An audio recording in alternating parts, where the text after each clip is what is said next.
24 को लेकर के क्या तैयारियां हैं और किस तरीके से पार्टी की योजना चल रही है अभी? विशाल जी, मैं आपको बताना चाहूँगा जी। भारतीय जनता पार्टी का ऐसा दल है, ये विदाउट तैयारियों के साथ हमेशा काम करता है। क्योंकि हमारे यहाँ पर क्या है, पब्लिक के लिए हम काम करते हैं और जो पब्लिक है वो फिर हमें वोट करती है। कि 2014 में हमने सरकार बनाई, फिर ये लोग सब इकट्ठे हुए, बहुत इन्होंने प्रयास किया 2017 में हमें रोकने का। 2017 में हम उत्तर प्रदेश में आए, 17 के बाद में फिर उन्होंने 19 में हमें रोकने का प्रयास किया, हम फिर से सत्ता में आए। अभी उसके बाद फिर आप देख ही रहे हैं कि तैयारियां इनकी फिर से पूरी हैं। सर, बात यह है सर, जिस तरीके के मुद्दे उठते हैं ना, गौ रक्षा की बात हो जाती है कई बार। जी। गाय की रक्षा करना हमारा परम कर्तव्य है और हमारे सनातन धर्म में गौ को मां माना गया है। 33 कोटि देवी देवता उसमें जो उनका वास होता है। हमारे मोदी साहब की जो नीतियां हैं, हमारे मोदी साहब की जो नीयत है, हमारे संगठन का जो नेतृत्व है, वो पहले से, मैंने कहा कि हम लोग कभी तैयारी नहीं करते किसी काम के लिए। हम मेहनत इतनी करते हैं पिछले 5 सालों में कि जब अगला चुनाव आता है तो पब्लिक के दिल में हम राज कर चुके हैं। अभी डिसाइड तो हो जाए, पार्टी ने तय कर लिया। बिल्कुल। अब सर थोड़ा सा देखते जाओ। देखिए, पहले भी हमने तो कहा था बनेगा, बना। और बोले राम मंदिर, बोले देखते हैं, बोले बना राम मंदिर। बोले कश्मीर, बोले नहीं बनेगा, बना। अच्छा, वैसे आप जैसे अखिलेश यादव और ये चंद्रशेखर रावण वगैरह हैं, इनको लेकर के क्या कुछ संशय है मन में, या इनको किस तरीके से देख रहे हैं? किस टाइप का संशय? पॉलिटिकली चैलेंज मानते हैं आप इनको? नहीं। मैं सक्सेना साहब इतना कहूँगा कि अभी तो मुझे नहीं लगता कि ये योगी साहब को बहुत ज़्यादा चैलेंज कर पा रहा है। क्योंकि योगी साहब का जो नियत है, उनका जो नेतृत्व है, उनकी जो नीतियां हैं, उनको कहीं भी ये लोग बीट नहीं कर पा रहे हैं। उसके लिए इनको बहुत अध्ययन करना पड़ेगा। दोस्तों नमस्कार, HBN न्यूज़ में आपका स्वागत है। मैं हूं विशाल सक्सेना। आज हमारे साथ में मौजूद हैं अमित शर्मा जी, सह प्रभारी हैं भारतीय जनता पार्टी से। आज हम उनसे बातचीत करेंगे और जानेंगे कि 2024 को लेकर के क्या तैयारियां चल रही हैं संगठन की, और काफ़ी लंबे समय से भारतीय जनता पार्टी का दामन थामे हुए हैं। सर, आपका बहुत बहुत स्वागत है। बहुत बहुत धन्यवाद विशाल जी। सर, मैं ये जानना चाहूँगा 24 को लेकर के क्या तैयारियां हैं और किस तरीके से पार्टी की योजना चल रही है अभी? विशाल जी, मैं आपको बताना चाहूँगा जी, भारतीय जनता पार्टी का ऐसा दल है, ये विदाउट तैयारियों के साथ हमेशा काम करता है। क्योंकि हमारे यहाँ पर क्या है, पब्लिक के लिए हम काम करते हैं और जो पब्लिक है वो फिर हमें वोट करती है। जैसे तैयारी का जो मसला आता है, अभी आपने तैयारी जो कहा शब्द, तैयारी तो वो करते हैं जो पिछले 5 साल बैठे रहे हों। हमारे जितने भी लीडर्स हैं, चाहे वो हमारे मंत्री हों, चाहे वो हमारे संगठन के लोग हों, चाहे वो हमारे कार्यकर्ता हों, वो प्रत्येक दिन उनका परीक्षा का दिन होता है। हर समय हम तैयारी करते हैं और उस तैयारी का ही नतीजा ये होता है कि 2014 में हमने सरकार बनाई, फिर ये लोग सब इकट्ठे हुए, बहुत इन्होंने प्रयास किया 2017 में हमें रोकने का। 2017 में हम उत्तर प्रदेश में आए, 17 के बाद में फिर उन्होंने 19 में हमें रोकने का प्रयास किया, हम फिर से सत्ता में आए। अभी उसके बाद फिर आप देख ही रहे हैं कि तैयारियां इनकी फिर से पूरी हैं। सर, बात सभी लोग जानते हैं कि तैयारियां तो आपकी सॉलिड रहती हैं जी। आप तैयारी नहीं भी करते हैं तब भी आपकी तैयारी बेहतर होगी जी। बात यह है सर, जिस तरीके के मुद्दे उठते हैं ना, गौ रक्षा की बात हो जाती है कई बार, जी, या हिंदू मुस्लिम को लेकर के जिस तरीके के बयान आपके नेताओं के सामने आते हैं, जी, तो स्थिति आपको लगता है बेहतर बनेगी 24 में? आप जैसे गौ रक्षा पर आपने अभी सवाल किया, गौ रक्षा हम क्यों नहीं करेंगे? कौन सा ऐसा विषय है जिस विषय को लेकर हम गौ की रक्षा नहीं करेंगे? देखिए, गाय की रक्षा करना हमारा परम कर्तव्य है और हमारे सनातन धर्म में गौ को मां माना गया है। 33 कोटि देवी देवता उसमें जो उनका वास होता है, तो गौ रक्षा तो हम करेंगे। ये नजरिया उस समय कहाँ चला जाता है? सब वो पॉलिथीन खा रही होती है रोड पे। देखिए, हाँ, आपका जो कहना है बिल्कुल ठीक ही है सक्सेना जी। देखिए, हमारी गाय जब पॉलिथीन खा रही होती है, उसके लिए अगर आप मुझसे कहें, मेरे सामने अगर खा रही होगी तो मैं तो रोकूंगा।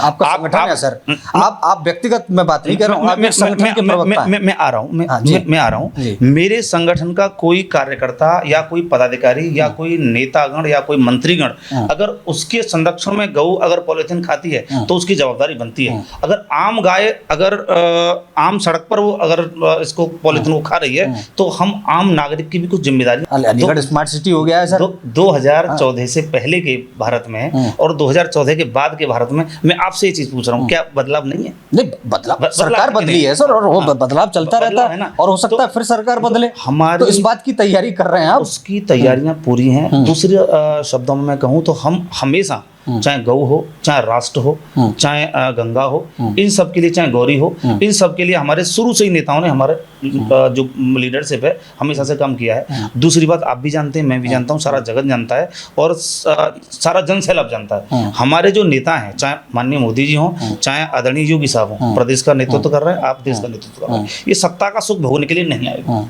ये हमारा, आपका, गौ का, गंगा का, गौरी का, भारत भूमि का, ये पूरा संरक्षण करने के लिए ही गद्दी पर बैठे हुए हैं। आप भी जानते हैं इनके परिवारजन, चाहे आदित्य योगीनाथ साहब के हों, वो कहाँ आपको नजर आते हैं, कभी पॉलिटिकल आपको दिखाई देते हैं क्या? आज भी उनकी बहन जो चाय बेच रही थी, आज ही वहाँ पे चाय बेच रही थी। अच्छा सर, चलिए, ये वैचारिक बातें चलती रहेंगी, बहुत सारे मुद्दे हैं। क्या लगता है 2024 में जिन नेताओं के ऊपर, अलीगढ़ 7 सीट आपकी हैं सर, बिल्कुल, लेकिन इस बार कई सर्वे हो रहे हैं, उनमें पता चल रहा है कि आपके नेताओं की छवि तो बेहतर नहीं है।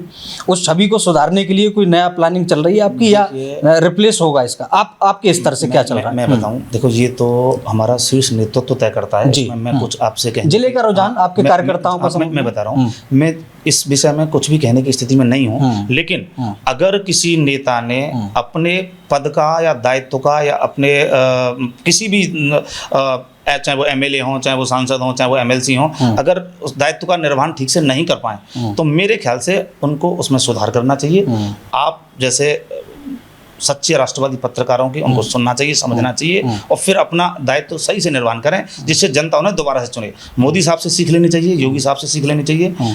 आप 2014 में आए, 2019 में आए और फिर से आप आने वाले हैं, चाहे इंडिया हो जाए, चाहे कुछ और हो जाए। पहले भी सबका हुआ है, सपा, बसपा, कांग्रेस, ये आप उत्तर प्रदेश में पुराना चुनाव लड़े थे, मिलके लड़े थे, फिर भी हमारी सरकार बनी थी। तो आगे भी ऐसा ही होना है। तो हमारे जितने भी, चाहे एमएलए हों, चाहे एमएलसी हों, चाहे आपके संगठन के पदाधिकारी हों, चाहे हमारे सांसद हों, आपके चैनल के माध्यम से मैं सबसे अनुरोध करूंगा और उनसे कहना भी चाहूँगा कि अपने कर्तव्य का निर्वहन पूरी ईमानदारी से करें, तभी आगे आपका जो रास्ता है वो क्लियर हो पाएगा। हो सकता है आप चुनाव जीत जाएं, लेकिन जनता के दिलों को आप नहीं जीत पाएंगे, और जनता के दिलों को अगर आपने नहीं जीता तो ऐसे चुनाव जीतने से कोई फायदा नहीं। अच्छा सर, आम आदमी के दिमाग में क्या चल रहा है जब आप कार्यकर्ता से मिलते हैं? क्योंकि आप हजारों लोगों के बीच में जा रहे होंगे, बातचीत कर रहे होंगे, तो क्या एक माइंडसेट कार्यकर्ता का कहाँ रुका हुआ है? घर मोदी तो चला गया, अभी कहते थे ना मोदी, अब रिटर्न मोदी होने लगा, रिटर्न मोदी। तो ये क्या आप दिमाग में बैठाने में आपका संगठन कामयाब हो पा रहा है इसको? हमारा संगठन उसमें कामयाब नहीं हो रहा। हमारे मोदी साहब की जो नीतियां हैं, हमारे मोदी साहब की जो नियत है, हमारे संगठन का जो नेतृत्व है, वो पहले से, मैंने कहा कि हम लोग कभी तैयारी नहीं करते किसी काम के लिए। हम मेहनत इतनी करते हैं पिछले 5 सालों में कि जब अगला चुनाव आता है तो पब्लिक के दिल में हम राज कर चुके हो। ये वो देश है दोस्तों, एक मिनट नेताजी, जहाँ किसान और गरीबी और भुखमरी के आधार पर ना जाने इस देश ने कितने लोगों को प्रधानमंत्री बना दिया, और ये मुद्दे आज भी होते हैं। और आप जानते हैं कि किस तरीके, कितनी सफाई से जादूगरी की जाती है ना? मैं अक्सर कहता हूँ कि ठंडा मतलब सर कोको कोला ही नहीं होता, लस्सी भी हो सकती है। ठंडा मतलब लस्सी भी होता है, मार्केटिंग का फंडा है। वही है ना, वही किया जा रहा है सर ना। मैनिपुलेशन कर दो, सामने वाले को कंफ्यूज कर दो। जहाँ मैनिपुलेशन हुआ है, जहाँ लोगों को कंफ्यूज किया गया है, वहाँ लोगों को हटा दिया गया है। पब्लिक ने हटा दिया जी, पब्लिक ने उनको हटा दिया। जो रहेगा वो टिकेगा, जो काम करेगा वो टिकेगा। मैंने एक लाइन बोली थी, सत्य न दूसरा धर्म समाना। ये गोस्वामी जी की चौपाई, मेरी चौपाई नहीं है। सत्य ही टिकता है, काम करोगे टिकोगे। मोदी साहब ने काम किया, टिके। 2 बार प्रधानमंत्री पब्लिक ने बनाया, 3री बार की तैयारी कर रहा हूँ, 100% बनेंगे। अभी डिसाइड तो हो जाए, पार्टी ने तय कर लिया? बिल्कुल। अब सर थोड़ा सा देखते जाओ, देख लीजिए, पहले भी हमने तो कहा था बनेगा, बना। और बोले राम मंदिर, बोले देखते हैं, बोले बना राम मंदिर भी। बोले कश्मीर, बोले नहीं बनेगा, बना। अच्छा, वैसे आप जब आम कार्यकर्ताओं में जाते हैं, तो जैसे अखिलेश यादव को लेकर के, आप बतौर पार्टी नहीं पूछ रहा हूँ, और ये चंद्रशेखर रावण वगैरह हैं, इनको लेकर के क्या कुछ संशय है मन में, या इनको किस तरीके से देख रहे हैं? किस टाइप का संशय है? पॉलिटिकली चैलेंज मानते हैं आप इनको? नहीं मानते। ये पारिवारिक बालक हैं। पहले मुलायम सिंह यादव जी इनके पिताजी हुआ करते थे। पूरे कुनबा ने, पूरे खानदान ने पार्टी को चलाया, और आज ही वही पार्टी है। चाचा, ताऊ, बेटा, भतीजा, बेटे का बेटा, और या फिर जो है बहनोई, या फिर बहन, या फिर भांजा, या फिर भतीजा, या फिर भतीजे का बहनोई, इस टाइप से पूरा एक कुनबा। अब वो आरोप ये भी तो लगाते हैं कि आपकी पार्टी में भी कम नहीं है, यहाँ भी एक श्रृंखला है। जैसे आप सर अमित शाह जी के बेटे को ले लीजिए। अब मैं इस प्लेटफॉर्म से चर्चा, पॉलिटिकली कहाँ है? पॉलिटिकली कहाँ है? पॉलिटिकल में कौन सा मिनिस्टर? ऐसे बहुत सारे नेता हैं सर। देखो, आज तो होता है कि वो राष्ट्रीय अध्यक्ष हैं। हमारे राष्ट्रीय अध्यक्ष आरजेपी नड्डा हैं। उनके पिताजी को शायद हम जानते नहीं होंगे, उनके बेटे को हम जानते नहीं होंगे। उससे पहले प्रधानमंत्री हमारे माननीय अटल बिहारी वाजपेयी थे, उनके पिताजी को हम नहीं जानते, उनके भतीजे या फिर भांजे को नहीं जानते क्योंकि वो तो अनमैरिड थे। तो मैं इनकी चर्चा कर रहा हूँ। अब हम छोटे स्तर पर आ जाएं तो फिर हो सकता है कि विधायक का बेटा भी कहीं ब्लॉक प्रमुख हो, उस पर मैं नहीं जाना चाहता। मैं राष्ट्रीय नेतृत्व पर बात करना चाहता हूँ। और आप अभी अखिलेश यादव की चर्चा कर रहे थे, वो अपनी पार्टी के राष्ट्रीय अध्यक्ष हैं। चंद्रशेखर रावण की बात कर रहे थे, अपनी पार्टी के वो राष्ट्रीय अध्यक्ष हैं। तो वो विषय दूसरा हो जाता है। नहीं, विषय मैं पॉलिटिकली ले रहा हूँ ना सर।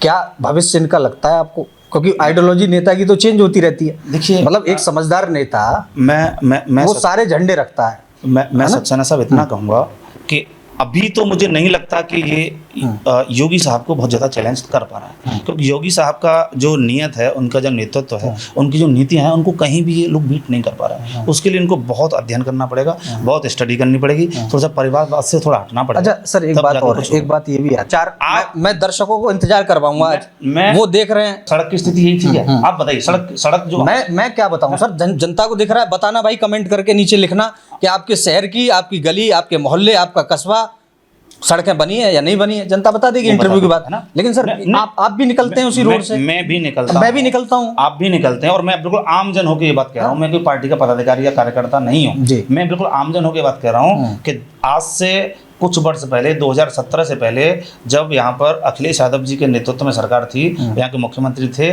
रोड इतने गंदे थे, हॉस्पिटल की स्थिति इतनी बद से बदतर थी, बिजली की स्थिति बहुत, हल्ला होता था बिजली आ गई, आज हल्ला होता है चली जाए, तो वो हल्ला होता है 2 घंटे के लिए। मतलब आप लोग ये कहते हैं बिजली जा क्यों नहीं रही? हाँ, ये इस तरीके से ये हल्ला होता है कि बिजली चली गई, पहले हल्ला तो आ गई, कितना फर्क है उस पर चर्चा करें। अच्छा, इस पर जोर दे रहे हैं आपकी, आ गई और चली गई। हाँ, पहले ये बहुत बुरा हाल था बिजली का कि बिजली सब जा चुकी है, सड़क की स्थिति, गड्ढे भरे पड़े थे सड़कों में।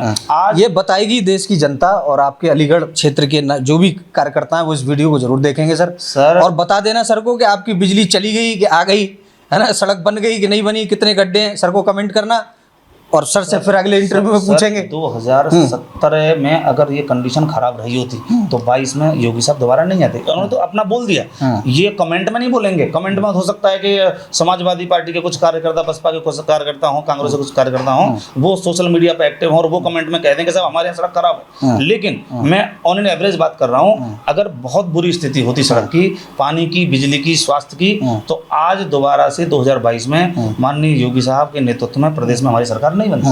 अच्छा, वैसे सर एक चलते चलते लास्ट सवाल ले लेते हैं, सीमा को भाभी मान लिया है कि नहीं मान लिया है? किसको? सीमा हैदर तो भाभी है। ये राजनीतिक विषय नहीं, मैं लेता रहा हूं सर, अंतिम चलते चलते पूछ लिया। ये देश का विषय है, उसको भाभी मानना है, कोई भाभी अब यहाँ आ गई सर, आपकी तो बेटी है। नहीं, कोई बहन मानेगा, उसको भाभी मानेगा, कोई बेटी, अब सब तो भाभी नहीं मान सकते। बेटी माने, बहन माने, हमने स्वीकार लिया कि नहीं स्वीकार? आपने कहा कि उसको भाभी मान लिया, हमने कहा मैं मेरी बहन मान लेता हूँ। आपकी उम्र के तकाजे से आपकी भाभी भी हो सकती है, किसी की माँ भी हो सकती है, कह रहा हूँ। तो वो एक महिला है, और आपकी आइडियोलॉजी क्या है? मेरी आइडियोलॉजी ये है कि मैं महिला होने के नाते उनका पूरा सम्मान करता हूँ, जो रेस्पेक्ट एक महिला का होना चाहिए, मैं उनका पूरा सम्मान करता हूँ। मैं भाभी ये जानते हुए वो पाकिस्तानी है, हाँ, ये जानते हुए, उसको कोई विषय, उससे कोई विषय नहीं, उसको क्या विषय हो सकता है? पाकिस्तानी के, पाकिस्तान में अच्छे लोग नहीं रहते, पाकिस्तान में तमाम पब्लिक कहती है कि हमें इंडिया में शामिल करिए, तो करेंगे आप लोग, प्रयास तो होगा, प्रयास तो जरूर होगा, प्रयास होगा, बिल्कुल प्रयास होगा। तो ये प्रयास कितना घातक होगा सर, आप अंदाजा लगाते हैं इस बात? घातक तो कुछ भी नहीं है। घातक कैसे होगा? क्या पाकिस्तान पहले हमारा हिस्सा नहीं था? पाकिस्तान पहले भी तो हमारा हिस्सा था। अब अगर पाकिस्तान ही लाएंगे या वहाँ के लोग भी आएंगे? यहाँ लोग भी आ सकते हैं, पाकिस्तान का हिस्सा भी आ सकता है। अच्छा, पीओके के लिए हमारा रक्षा मंत्री बहुत पहले कहते हैं कि पहले जम्मू कश्मीर तो ले लो, बोला है ना। हाँ, पीओके के लिए हमारे रक्षा मंत्री बहुत पहले कह चुके हैं कि पीओ अगला हमारा निशाना पीओके। अभी तो कश्मीर हमने किया, नेहरू साहब की गलत नीतियों के कारण कश्मीर जो हमारा नहीं था, हमने आज उसको अपना किया। आप नेहरू जी को बड़ा टारगेट कर रहे हैं? नेहरू जी की गलत नीतियों के कारण, नीति को टारगेट, नीति मैं नेहरू साहब को टारगेट नहीं कर रहा। नीति और नेहरू साहब में फर्क है। नेहरू साहब मुझे पसंद भी, गुलाब लगा के जब चलते थे अच्छे लगते थे, बच्चों को प्यार करते थे, हमें अच्छे लगते थे, लेकिन नीति भी खराब थी। कश्मीर की जो नीति थी वो गड़बड़ हो गई, है ना, उसकी वजह से कश्मीर हमारा आधा चला गया। तो रक्षा मंत्री हमने कहा है कि हम इसको लेंगे दोबारा से, तो पाकिस्तान भी लेंगे, ये कश्मीर भी लेंगे, और आपके गड्ढे और लाइट तमाम मुद्दों बात हो गई। अगली बार सर मैं आपसे जब इंटरव्यू करूंगा ना, तो एक विस्तार पूर्वक हम लोग चर्चा करेंगे और एक मुद्दे तक, एक नतीजे तक पहुंचने का प्रयास करेंगे। आप किसी मुद्दे पर चर्चा आप चैनल को सब्सक्राइब कर लीजिएगा, बेल आइकन दबा लीजिए, और सर के सवालों का जवाब आपको देना है। मैं माध्यम बनाऊं पूछने के लिए, बने रहिए हमारे साथ, देखते रहिए HBN न्यूज़। धन्यवाद।